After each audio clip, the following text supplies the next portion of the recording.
മക്കളെ, അഭിമിസാണ്.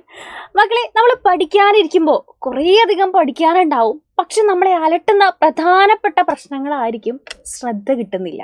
അല്ലാന്നുണ്ടെങ്കിൽ പഠിച്ചത് മറന്നു പോകുന്നു. അല്ലെങ്കിൽ മിസ്സേ പഠിക്കാൻ കുറേ ഉണ്ട്, പക്ഷെ എങ്ങനെ പഠിക്കണം എന്ന് എനിക്കറിയില്ല.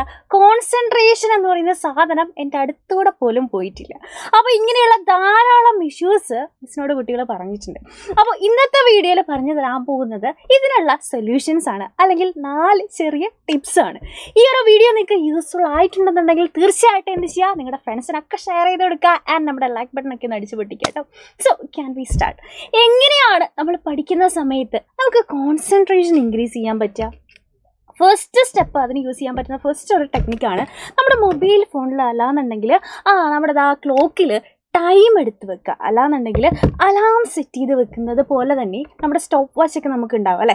നമ്മളൊരു 30 മിനിറ്റ്സ് എന്ത് ചെയ്യുക, അല്ലെങ്കിൽ ഒരു 1 അവർ നമ്മൾ സെറ്റ് ചെയ്ത് വെക്കുക. അപ്പോൾ ഈ ടൈം നമ്മുടെ മുമ്പിൽ ഇരിക്കുന്ന സമയത്ത് ഈ ടൈം പോകുന്നത് കാണുമ്പോൾ ഓട്ടോമാറ്റിക്കലി നമുക്ക് അയ്യോ സമയം പോയിക്കൊണ്ടിരിക്കുകയാണ്, എനിക്ക് പഠിക്കണം എന്നുള്ള ആ ഒരു ചിന്ത നിങ്ങളുടെ മനസ്സിലേക്ക് വരും.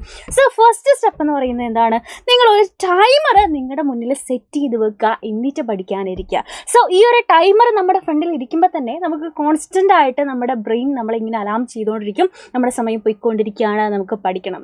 അപ്പോൾ നമുക്ക് കോൺസെൻട്രേറ്റ് ചെയ്ത് പഠിക്കാനായിട്ടുള്ള ആ ഒരു ടെൻഡൻസി ഉണ്ടാവും. ഫസ്റ്റ് ടെക്നിക്ക് ഇതുകൊണ്ട് മാത്രം കഴിഞ്ഞിട്ടില്ല. സെക്കൻഡ് വൺ എന്ന് പറഞ്ഞാൽ ഇപ്പോൾ 30 മിനിറ്റ്സ് ആയിക്കോട്ടെ അല്ലെങ്കിൽ 1 അവർ ആയിക്കോട്ടെ, നമ്മൾ ടൈം സെറ്റ് ചെയ്ത് വെച്ചിട്ട് നമ്മൾ പഠിച്ചുകൊണ്ടിരിക്കുകയാണെന്ന് വിചാരിക്കുക. ആ ടൈം ഗ്യാപ്പ് കഴിയുമ്പോൾ യെസ് വി ഡിഡ് വെൽ എന്ന് നമുക്ക് തന്നെ മനസ്സിലാവും അല്ലേ. അപ്പോൾ നമ്മളൊരു ചെറിയ ട്രീറ്റ് നമ്മളെ തന്നെ മോട്ടിവേറ്റ് ചെയ്യാൻ വേണ്ടിയിട്ട്, ആ ട്രീറ്റ് എന്തുവാ, നമുക്ക് ഇഷ്ടമുള്ള എന്തുവാ. എപ്പോഴും ചോക്ലേറ്റ്സ് തന്നെ ആവണം എന്നില്ല. ഒത്തിരി ചോക്ലേറ്റ്സ് അല്ലെങ്കിൽ ഒത്തിരി ഷുഗർ ഇൻടേക്ക് ഉണ്ടായി കഴിഞ്ഞാൽ നമുക്ക് പഠിക്കുമ്പോൾ കുറേ കോൺസെൻട്രേഷൻ ഇല്ലായ്മ, ക്ഷീണം, അങ്ങനെയുള്ള ഉറക്കമൊക്കെ അനുഭവപ്പെടും. അതുകൊണ്ട് ഈവൻ നട്ട്സ് ആയിക്കോട്ടെ, അല്ലെങ്കിൽ ചെറിയ ഒരു ജംസ് പാക്കറ്റ് വാങ്ങിച്ചു വെച്ചാൽ അതിൽ ഓരോന്നായിക്കോട്ടെ, അങ്ങനെ നിങ്ങൾക്ക് ഇഷ്ടമുള്ള കാര്യങ്ങൾ നിങ്ങൾ നിങ്ങളുടെ റിവാർഡായിട്ട് വെക്കുക. എന്നിട്ട് ഓരോ ടൈം ഗ്യാപ്പിലും നിങ്ങൾ സക്സസ്ഫുള്ളി അത് കംപ്ലീറ്റ് ചെയ്തതിന് ശേഷം ഗീവ് യുവർ സെൽഫ് റിവാർഡ്. അല്ലെ, നിങ്ങൾക്ക് തന്നെ നിങ്ങൾ എന്ത് ചെയ്യുക, ഒരു റിവാർഡ് കൊടുക്കുക, അല്ലെങ്കിൽ മോട്ടിവേറ്റ് ചെയ്യുക. യു ഡിഡ് വെൽ, അല്ലെങ്കിൽ യു ആർ ദ ടോപ്പർ എന്നൊക്കെ പറഞ്ഞിട്ട് നിങ്ങൾ തന്നെ എന്ത് ചെയ്യുക, നിങ്ങൾ സെൽഫ് മോട്ടിവേറ്റ് ചെയ്യുക. മോട്ടിവേഷൻ പുറത്തുനിന്ന് കിട്ടിയില്ലെങ്കിലും നമുക്ക് ഉള്ളിൽ നിന്ന് എന്ത് ചെയ്യാൻ പറ്റും, നമ്മളെ തന്നെ മോട്ടിവേറ്റ് ചെയ്യാൻ പറ്റും അല്ലേ. നമ്മളെ മോട്ടിവേറ്റ് ചെയ്യാൻ നമുക്ക് വേറെ ആരുടെ സഹായം അപ്പോൾ ആവശ്യം ഉണ്ടാവില്ല. സോ ഈ 2 കാര്യങ്ങൾ നമ്മൾ ശ്രദ്ധിക്കുക. അത് കഴിഞ്ഞ് ഇമ്പോർട്ടൻ്റ് ആയിട്ടുള്ള മറ്റൊരു കാര്യമാണ് സ്റ്റേ ഹൈഡ്രേറ്റഡ്. നമ്മൾ ക്ഷീണിക്കാൻ പാടില്ല അല്ലേ. അപ്പോൾ നമ്മളെപ്പോഴും പഠിക്കാനിരിക്കുന്ന സമയത്ത് ഒരു ബോട്ടിൽ അല്ലെങ്കിൽ ഒരു ഗ്ലാസ് നിറയെ വെള്ളം എടുത്ത് വെക്കുക.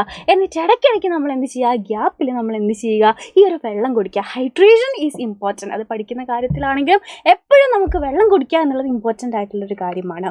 ഇനി നിങ്ങൾക്കിത് ഓർത്ത് വെക്കാൻ അല്ലെങ്കിൽ പഠിക്കാൻ ഈസി ആയിട്ട് നമുക്ക് ചെയ്യാൻ പറ്റുന്ന മറ്റൊരു കാര്യമാണ് മ്യൂസിക് തെറാപ്പി.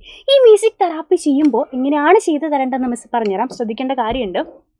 നമ്മൾ പഠിക്കുന്ന സമയത്ത് ഒരു ലൈറ്റ് അല്ലെങ്കിൽ ലോ പിച്ചിലുള്ള മ്യൂസിക് നമുക്ക് പ്ലേ ചെയ്തുകൊണ്ടിരിക്കാം. ഈ മ്യൂസിക് പ്ലേ ചെയ്യുമ്പോൾ ഡപ്പാങ്കൂത്തൊക്കെ പ്ലേ ചെയ്യരുത്. നമുക്ക് ഇതിൻ്റെ വരി മനസ്സിലാവരുത്, അല്ലെങ്കിൽ നമുക്ക് മനസ്സിലാവുന്ന ലാംഗ്വേജിലുള്ള വരിയുള്ള അങ്ങനെയുള്ള മ്യൂസിക്കൊന്നും ആയിരിക്കരുത് നമ്മൾ പ്ലേ ചെയ്യുന്നത്. കൂടുതലും ലിറിക്സ് ഇല്ലാത്ത ഒരു സ്ലോ ആയിട്ട് പോകുന്ന മ്യൂസിക് പ്ലേ ചെയ്ത് കഴിഞ്ഞാലുള്ള ഗുണം എന്താണെന്ന് വെച്ചാൽ നമ്മുടെ ബ്രെയിൻ സെൽസിനെ അത് ആക്ടിവേറ്റ് ചെയ്യും. സോ നമുക്ക് ഈ ഒരു മ്യൂസിക്കിനൊപ്പം നമുക്ക് എന്ത് ചെയ്യാൻ പറ്റും, നമുക്ക് വായിക്കുന്ന കാര്യങ്ങൾ പെട്ടെന്ന് മനസ്സിലേക്ക് രജിസ്റ്റർ ആവും. അങ്ങനെയുള്ള കുറേ ഗുണങ്ങളുണ്ട്.